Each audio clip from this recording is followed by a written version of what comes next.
நபியே, நீங்க முஃமினான அந்த ஆண்களுக்கு சொல்லுங்கள், இறை நம்பிக்கையான அந்த ஆண்களுக்கு, அந்த வாலிபர்களுக்கு சொல்லுங்கள். என்ன சொல்லுங்கள்? யகுது மின் அப்சாரிஹிம், தன்னுடைய பார்வையை தாழ்த்திக் கொள்ளுங்கள்.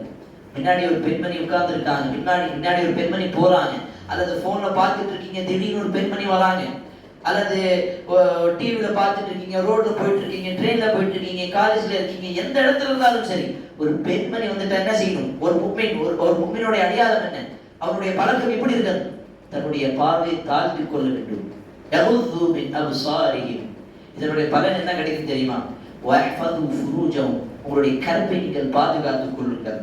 உங்களுடைய கற்பை நீங்கள் பாதுகாத்துக் கொள்ளுங்கள். உங்களுடைய கற்பை அது பாதுகாக்கும். எப்படி? நீங்கள் தன்னுடைய பார்வையை தாழ்த்தி கொண்டால். அப்ப முதல் விஷயம், அதை பார்க்காமல் இருந்தாலே நமக்கு அந்த சிந்தனை வராது. பார்த்தா தானே சிந்தனை வருது.